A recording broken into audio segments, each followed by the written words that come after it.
काल वंदे मातरम। जय हिंद दोस्तों, स्वागत है आपका M agri and nursing institute के डिजिटल प्लेटफॉर्म पर। जैसा कि दोस्तों आप सभी जानते हैं 2025 हमारे लिए एक नई राह लेकर आया है, जिसमें हमें नई राह और नई उमंगें देखने को मिल रही है, जिसमें कि आपको बहुत सारी ऐसी एग्रीकल्चर फील्ड में वैकेंसी देखने को मिल रही है, जो ऐसी वैकेंसी है जो बहुत टाइम बाद आती है, लेकिन इस वर्ष क्या है बहुत जल्दी आपको देखने को मिल गई।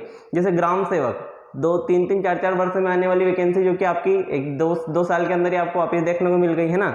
लास्ट ईयर उसकी क्या हुई थी भैया, भर्तियां हुई थी और सभी को क्या मिली थी, उनकी पोस्टिंग मिली थी। इस साल वापस दिसंबर में आपको वैकेंसी देखने को मिली और मतलब वही मानते हैं कि 2025 की शुरुआत में आपको देखने को मिल गई। वैसे ही आपको एफएसओ जो कि एमपीपीएससी के थ्रू आती है, लगभग 11 से 12 साल के बाद में एमपीएफएसओ की वैकेंसी आपको देखने को मिली है, जो कि एमपीपीएससी जिसके एग्जाम ले रहा है, जिसकी फॉर्म फिलिंग 18 मार्च से होने वाली है। नेक्स्ट वैकेंसी आपको दिखाई दे रही है एफको की, जो कि Indian farmers fertiliser cooperative limited की है, जिसमें हम देखेंगे भैया इसकी एलिजिबिलिटी क्राइटेरिया क्या है, एजुकेशनल क्वालिफिकेशन मतलब क्या मांग रहा है ये, साथ ही साथ इसका जॉब लोकेशन, इसमें कितने फेस में एग्जाम को लेगा, इसका स्टाइपेंड क्या रहता है, सब कुछ हम इसमें देखने वाले हैं। देखते हैं दोस्तों, सबसे पहले शुरुआत करते हैं गाय की कि इसमें एजुकेशनल क्वालिफिकेशन में आपसे क्या क्या मांगा गया है। तो एजुकेशनल क्वालिफिकेशन में दोस्तों क्या मांगा है आपसे कि full time 4 year BSc agriculture degree, आपके पास में बीएससी एग्रीकल्चर डिग्री होना चाहिए, क्योंकि बीएससी एग्रीकल्चर ऑनर्स हो, ठीक है। 4 ईयर्स की आपकी जो डिग्री होना अनिवार्य है। मिनिमम 60%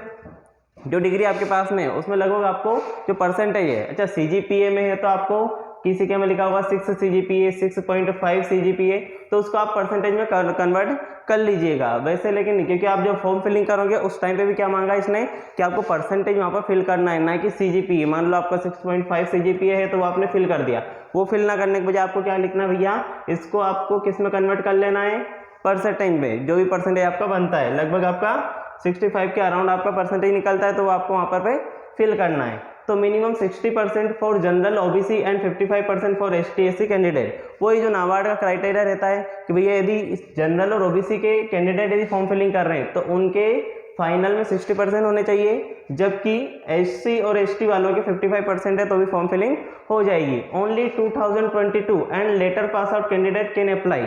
मतलब क्या इस लाइन का भैया कि जो भी बच्चे हैं, जो कैंडिडेट है, केवल वो ही भर पाएंगे, इसका फॉर्म फिल कर पाएंगे जिनने 2022 में क्या की भैया, बीएससी एग्रीकल्चर पास आउट की है, या लेटर पास आउट 2022, 2023 और 2024, ठीक है।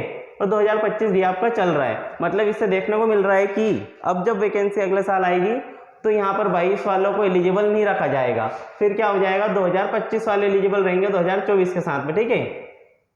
यहाँ पे क्या हो जाएगा 2025, मतलब सीधी बात है जो 2022 में जिनने फाइनल की है वो इस साल ही एलिजिबल हैं, अगले साल एलिजिबल नहीं रहेंगे। मतलब आपको मेहनत करने की क्या है यहाँ पर ज़्यादा जरूरत है, क्योंकि अगले साल आपको इसको एलिजिबल करने वाला नहीं है।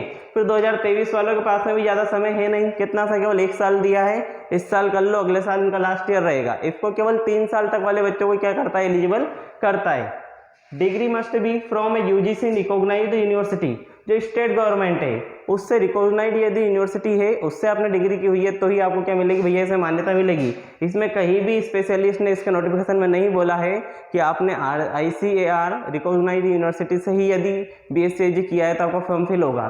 सीधा बोला है यूजीसी रिकॉग्नाइज्ड, मतलब यदि ICAR रिकॉग्नाइज्ड नहीं है, ओनली यूजीसी से भी है, तभी आप फॉर्म फिल कर पाओगे। मतलब सीधी बात है, बच्चे बोलेंगे सर प्राइवेट कॉलेज से BSc एग्रीकल्चर किया है, डाल पाऊंगा, तो आप फॉर्म फिल कर पाओगे, ठीक है। आगे बढ़ते हैं, एज लिमिट की बात करते हैं। मैक्सिमम 30 ईयर्स एज ऑफ 1 मार्च 2025, मतलब भैया 1 मार्च तक उनकी जो आयु है, 1 मार्च 2025 तक 30 साल की है, तो 30 साल की आयु तक के कैंडिडेट इसमें क्या कर पाएंगे, फॉर्म फिलिंग कर पाएंगे। वैसे भी उसने तो एक क्राइटेरिया पहले ही बता दिया भैया कि 2022, 23 और 24 वाले ही फिल कर पाएंगे, तो 30 तक की तो बात अपने को लेना ही यहाँ पर नहीं है। तो 22, 23 और 24 वाले। फिर भी जो आयु बताइए, एज बताइए, मिनिमम कितनी बताइए उसने भैया, मैक्सिमम की 30 साल के तक के जो हैं कैंडिडेट इसको फॉर्म फिल कर पाएंगे। रिलैक्सेशन की बात कर लेते हैं। जो OST SC ST इनको 5 साल का मिला भैया इसमें, और OBC वालों को 3 साल का रिलैक्सेशन दिया गया है। इसके बाद बात करते हैं कि इसका जॉब लोकेशन इसका क्या मिला, कि इसको जॉब लोकेशन क्या क्या है ना, ये अपना अलग पॉइंट है कि इसकी जॉब लोकेशन क्या होगी। तो ये जब अपन जानते हैं कि जो इफको है कैसे सेंट्रल लेवल की वैकेंसी है, तो आपको जो जॉब लोकेशन मिलेगा अक्रॉस द इंडिया मिलेगा। क्या, अक्रॉस द इंडिया, जो कि इफको फील्ड ऑफिसर के फॉर्म रूप में आप कार्य करोगे। वैसे अधिकतर होता है आप MP से हो क्योंकि इसमें एक पॉइंट और होता है कि आपको जिस स्टेट से आप फॉर्म फिल कर रहे हो उसकी रीजनल लैंग्वेज जो होती है वो याद होना चाहिए। मतलब आप एमपी वाले हो तो लगभग आपको चांसेस है एमपी में ही आपको क्या मिलने वाली है, इसकी पोस्ट मिलने वाली है। आप यूपी वाले हो तो यूपी मिलने वाली, हाँ कभी कभार हो सकता है मेरिट के बेस पे आप इधर उधर चले जाओ, एक स्टेट से दूसरी स्टेट में कूद सकते हो, लेकिन फिर भी जब एक वर्ड अपने को पढ़ने में मिलता है कि रीजनल लैंग्वेज, तो उस स्टेट की याद होना चाहिए। मतलब आप एमपी वाले हो तो आपको एमपी की रीजनल लैंग्वेज याद है, तो लगभग चांसेस है कि आपको एमपी में रखे, लेकिन कभी कभार आपके चांसेस होंगे कि एमपी से बाहर भी आपको इसमें मिले, इसलिए हमने सीधा वर्ड लिखा अक्रॉस द इंडिया, क्योंकि जो ही नोटिफिकेशन में दिया गया था।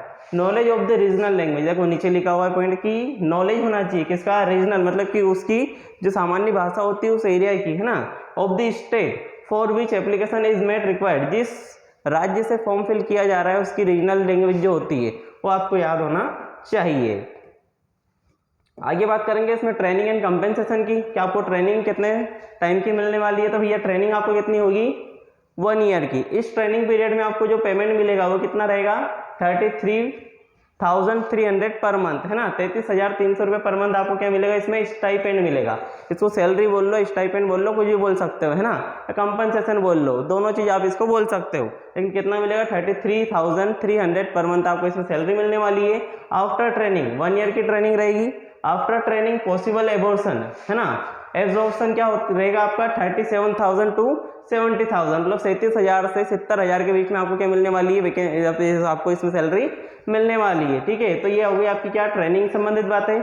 सर्विस बॉन्ड, भैया इसको एक कोऑपरेटिव सोसाइटी, मतलब एक कोऑपरेटिव वो है ना, तो कोऑपरेटिव वर्ड यहाँ आ गया, मतलब आपसे क्या लेगा, एक सर्विस बॉन्ड ये रखेगा। सर्विस बॉन्ड मतलब क्या रहेगा भैया कि कम से कम आपको 1 साल तक, क्या मिनिमम आपको 1 साल तक तो इसमें वर्क करना ही होगा। आप 1 साल के पहले इससे छुटकारा नहीं पा सकते।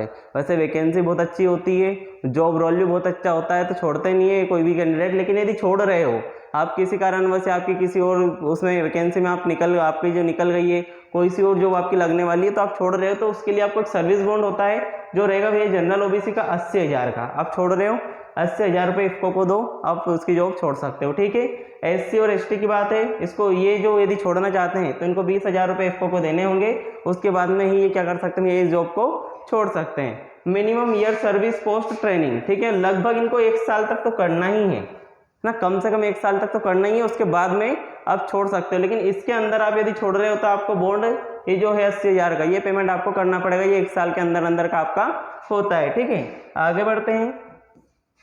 आगे आपका क्या एग्जाम पैटर्न, कि एग्जाम आपकी किस टाइप से होने वाली है। तो भैया एग्जाम पैटर्न आपका होगा प्री मेंस, जिसको हम फाइनल बोलेंगे, है ना, और पर्सनल इंटरव्यू, साथ ही साथ medical examination before final selection, मतलब इसके जस्ट बाद में, यहाँ पर आपकी मेरिट आने के पहले ही आपको क्या हो जाएगा, मेडिकल एग्जामिनेशन भी कर लिया जाएगा, क्योंकि आप यहाँ पर क्या बन रहे हो, मेडिकल फील्ड ऑफिसर बन रहे हो, तो यहाँ पर आपका मेडिकल चेकअप होना जरूरी है।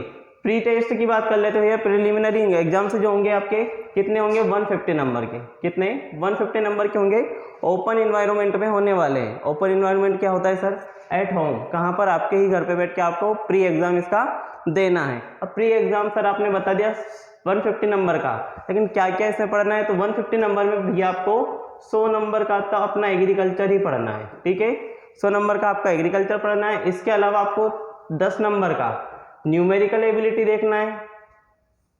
क्या देखना है, न्यूमेरिकल एबिलिटी। 10 नंबर की आपको रीजनिंग देखना है।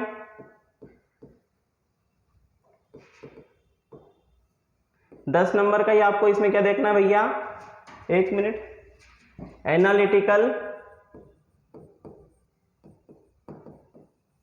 एबिलिटी। ठीक है, 10 नंबर की आपकी कम्युनिकेशन स्किल्स आ जाएगी, और 10 नंबर में आपसे ये, अब कम्युनिकेशन स्किल्स जो है दोस्तों ये आ जाएगा, और 10 नंबर में आपसे पूछ लेगा पंचायती राज, है ना, इकोनॉमिक्स से पूछ लेगा, पंचायती राज पूछ लेगा, और जीए मतलब कि जनरल अवेयरनेस। जनरल अवेयरनेस का मतलब होगा भैया आप यहाँ पर आपसे करंट डे क्वेश्चंस पूछे जाएंगे। ये पूरा आपका 150 नंबर का रहेगा, जिसके लिए आपको कितना समय मिलने वाला है, केवल 60 मिनट का। सर समय बहुत कम है, तो थ्योरी भी आपकी बहुत ज़्यादा है। ठीक है, समय इसलिए कम है क्योंकि थ्योरी आपके पास ज़्यादा है, न्यूमेरिकल एबिलिटी, रीजनिंग, ये 10-10 नंबर के आपसे पूछ रहे हैं। ये 20 नंबर का पोर्शन पूरा ये भी थ्योरी का, केवल 30 नंबर में आपको थोड़ा सा समय लग सकता है, इसीलिए केवल समय आपको 30 मिनट का यहाँ पर दिया गया है। ठीक है, नेक्स्ट आगे बात कर लेंगे भैया अपन काय की, मेंस एग्जाम की तो भैया आपने प्री क्लियर कर लिया है, अब 150 नंबर का है तो सर इसका कट ऑफ क्या जाएगा, ये भी क्वेश्चन आपके मन में आता है।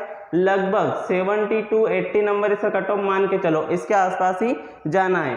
80 या फिर हो सकता है 80 से 85 तक इसका कट ऑफ जाएगा, इससे ऊपर इसका कट ऑफ जाने वाला नहीं है, ठीक है। क्योंकि कट ऑफ इसके ऊपर क्यों नहीं जाएगा, फॉर्म डलने लग स्टार्ट हो चुके हैं 1 मार्च से, 15 तक डलेंगे और लगभग आपको 20 से 25 दिन का समय आपको पढ़ने का मिल रहा है। 20 दिन बाद एग्जाम की लास्ट डेट 15 मार्च है, उसके 10 से 15 दिन बाद आपको क्या मिल जाना है, इसका एडमिट कार्ड मिल जाना है। उसके 10 से 15 दिन के अंदर आपकी एग्जाम हो जानी है, मतलब नी करके आपको कितना समय मिल रहा है, 20 से 25 दिन का समय मिल रहा है। तो इसमें क्या कट ऑफ जा सकता है ना, इतना ही इसका कट ऑफ जाएगा। पर्सनल इंटरव्यू होगा भैया आप इसमें आपका, उस इंटरव्यू के बाद में शॉर्ट लिस्टेड कैंडिडेट का ही, किनका होगा, जो शॉर्ट लिस्टेड हो जाएंगे इस वाले पोर्शन से है ना, सेकंड वाली फेज से, और इनका ही फिर क्या होगा, मेडिकल एग्जामिनेशन होगा। ये सब को प्रोसेस होने के बाद में दोस्तों आपका क्या देख लेते हैं, एप्लीकेशन प्रोसेस है। आपको एप्लीकेशन फॉर्म कैसे फिल करना है, एप्लीकेशन फॉर्म आपको ऑनलाइन फिल करना है, या तो साइबर कैफे पे जाकर कर सकते हैं, या फिर आपको ये जो दिखाई दे रहा है आपको क्या एक लिंक दिया हुआ है https है ना /AGT.IFCO.in, इस वेबसाइट पे जाकर आप क्या कर सकते हो, या आपका फॉर्म फिल कर सकते हो किसी भी साइबर कैफे से जाकर, या फिर वाया आपके कंप्यूटर से या फिर मोबाइल से भी आप इसको फिल कर सकते हो, ठीक है।